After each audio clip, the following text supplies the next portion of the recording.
fiable et financièrement également rentable. Donc à travers le portefeuille de dossiers que nous avons pu constituer, les partenaires sont avec nous, sont prêts donc à développer ces activités avec nous. Et si je me réfère surtout à la table ronde des bailleurs de fonds que nous avons organisée les 26 et 27 mai 2011 à Dakar, et au terme donc de laquelle les partenaires se sont engagés à financer la première étape de développement de la navigation, qui consiste à aménager le fleuve pour avoir une profondeur d'eau importante et qui permet également de réaliser les infrastructures portières, le port de Saint-Louis, le port fluvial terminus d'Ambidédi et une dizaine d'escales portières entre ces deux localités. Donc avec l'aide de ces bailleurs de fonds, avec les moyens mis à disposition par les États actionnaires de la société, que sont le Mali, le Sénégal et la Mauritanie, je peux dire que nous avons bien les moyens de notre politique. La première phase, c'est à peu près 200 milliards de francs CFA. 200 milliards de francs CFA que les partenaires se sont engagés à mettre à notre disposition et que nous allons nous organiser pour mobiliser le plus rapidement possible. Nous avons des actions en deux étapes. Déjà, par les moyens propres des États actionnaires, nous avons pu acquérir des bateaux. 2 bateaux ont été acquis aux Pays-Bas qui ont une capacité de transport de 500 à 600 tonnes chacun.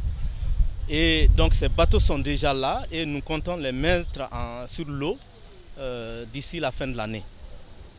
Mais nous avons l'autre volet du programme qui consiste donc, comme je l'ai dit, à aménager la voie navigable de Saint-Louis à Ambidédi, à construire des infrastructures portières. Et c'est cela le volet, ce que nous appelons le volet navigation du système intégré de transport multimodal du fleuve Sénégal. Et nous sommes en rapport avec les bailleurs de fonds pour que ces investissements soient réalisés entre 2012 et 2018. Et donc nous pensons que fin 2018, tous ces travaux seront réalisés, que des bateaux d'un tirant d'eau d'environ 1,5 m pourront aller toute l'année de Saint-Louis à Ambidédi. De nombreuses études ont été menées. Nous savons qu'il y a 59 seuils de sable et de rochers qu'il y a lieu d'enlever. Donc ces seuils sont connus, l'emplacement est connu, les volumes sont connus et c'est cela qu'on appelle l'aménagement du fleuve Sénégal. L'aménagement du fleuve Sénégal consiste donc à faire des travaux de déroquetage et de dessablage donc du lit du fleuve, à baliser le fleuve, à créer ce que nous appelons des ouvrages de correction qui permettent donc de créer un chenal que nous allons baliser et qui permettra donc de naviguer de façon sûre et avec sécurité sur le fleuve Sénégal. Nous sommes conscients de cela. Cet hivernage prochain, le barrage de Diama sera mis en contribution. Son rôle dans la navigation, à n'en pas douter, est essentiel. Le barrage de Diama ne joue pas qu'un rôle dans la composante navigation du programme OMS. L'aménagement du fleuve Sénégal est une initiative qui a plusieurs buts.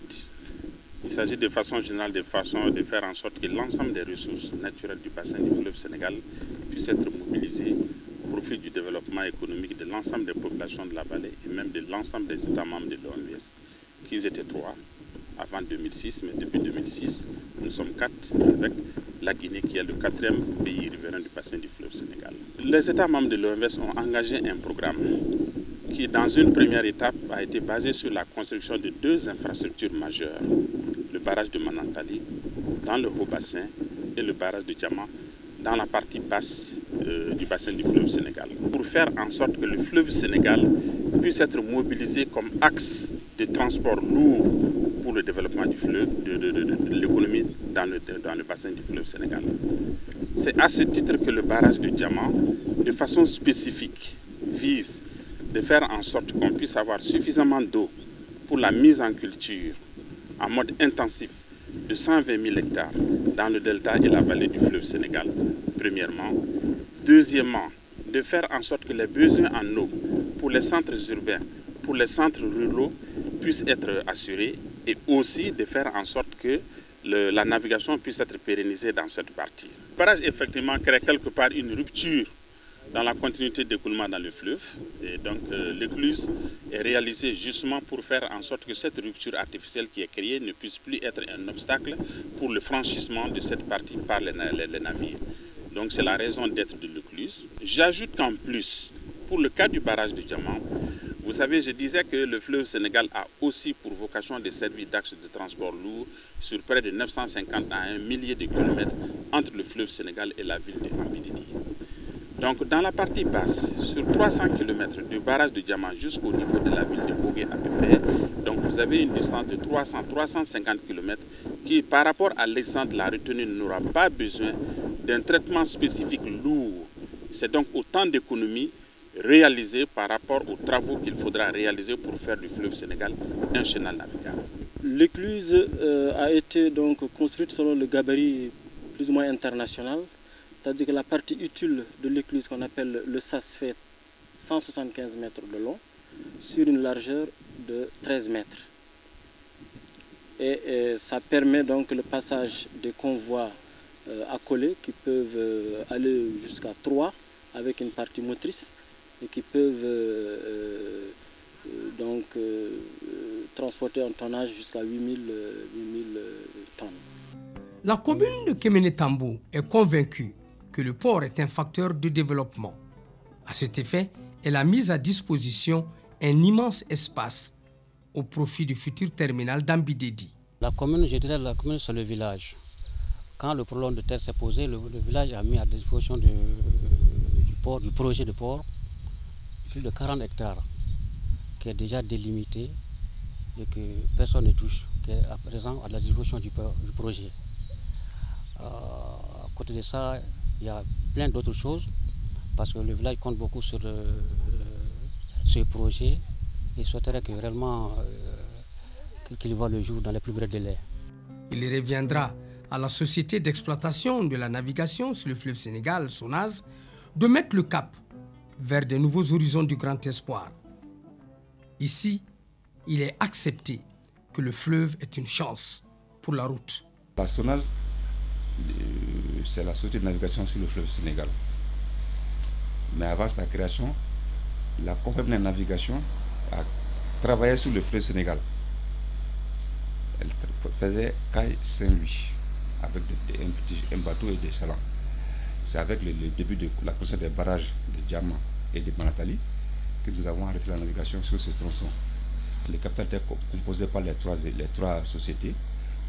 Il y a une ouverture elle était de 45 millions dans un premier temps et l'ouverture est prévue pour amener le capital à 120 millions, à 180 millions. Chacun des promoteurs va augmenter son capital encore à hauteur pour aller jusqu'à 40 millions.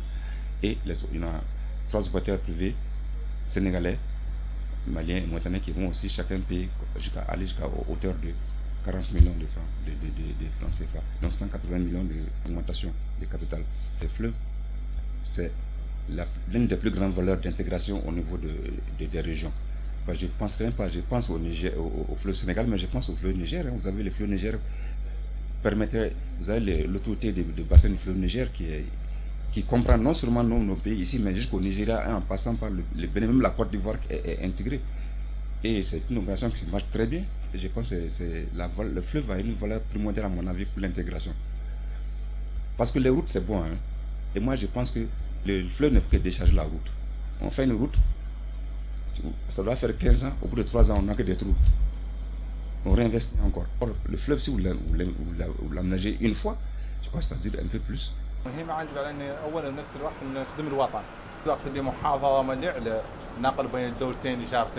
Il est très content de ça parce que ça va contribuer au fruit de coopération entre les États et va encore amener un nouveau souffle pour le transport des passagers et de leurs bagages entre les États. Vraiment, ils sont contents que de nouveaux bateaux arrivent parce qu'ils vont, comme il a dit déjà, vont contribuer au transport des personnes et des bagages et va faciliter encore le désenclavement des localités.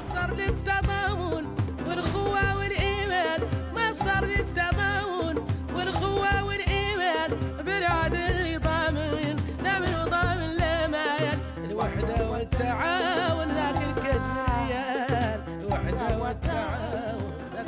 pour moi en tout cas, citoyen de Saint-Louis, citoyen du fleuve, je vais dire, je pense que l'avenir du transport maritime est important au niveau du fleuve Sénégal. Je pense qu'au niveau de tout ce qui va au Mali, de tout ce qui va le long des rives mauritaniennes, du phosphate, du ciment, je pense qu'il y a un vrai trafic à mettre en place au niveau du fleuve Sénégal et ça n'ira que de mieux en mieux. Aujourd'hui, on est au début parce que les choses n'ont pas été mises tout en place, mais dès que les mines de phosphate de Matam vont démarrer, il faudra des bateaux pour transporter le phosphate.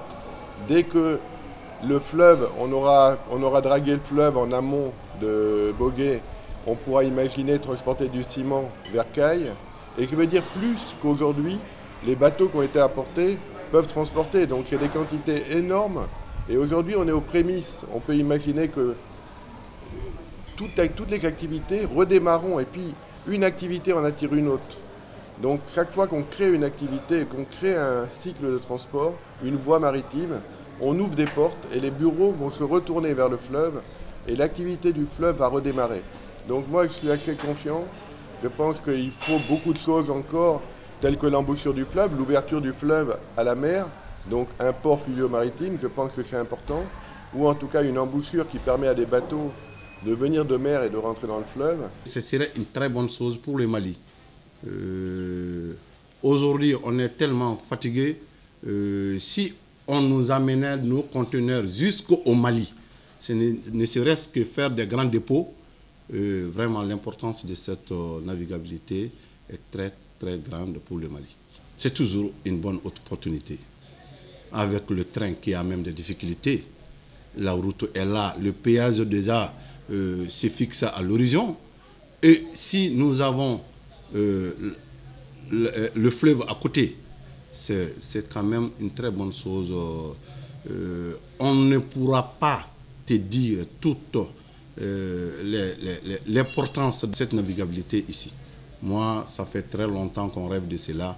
Si aujourd'hui les autorités pensent à le régulariser, vraiment ce serait une bonne chose. C'est presque arrivé demain. Avec chalands, bateaux et pirogues, l'animation sur le fleuve renaîtra. Une nouvelle vie s'annonce avec de fortes attentes. Quand le port verra les jours, ça fait partie du développement de toute la République du Mali, surtout la commune quand même, en particulier. Et le village actuellement que nous sommes à Midédi. Donc que le port soit le bienvenu quand même. Économiquement, nous attendons avec l'emploi de la jeunesse. Parce qu'avec l'exode rural, donc si le port verra le jour, nous aurons quand même l'emploi quand même. La jeunesse restera chez nous à côté de ses parents pour l'emploi. Le port soit le bienvenu. Mais ça va soulager nos jeunes. On a des enfants diplômés sans emploi. Nous attendons très impatiemment en tout cas l'arrivée de l'OMVS du port dans notre village ici.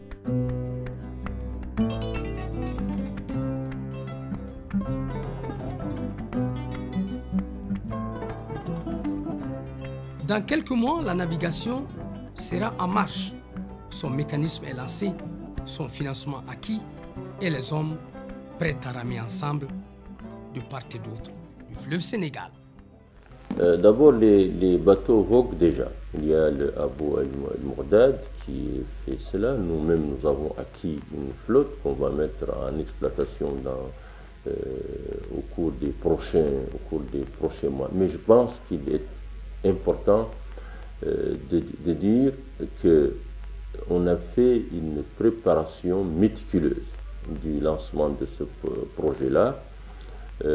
D'abord, c'est de le remettre à l'ordre du jour, c'est de préparer les conditions de l'exercice de cette activité sur le fleuve, d'abord sur le plan technique, en balisant le canal du fleuve, en réactualisant les instructions nautiques, en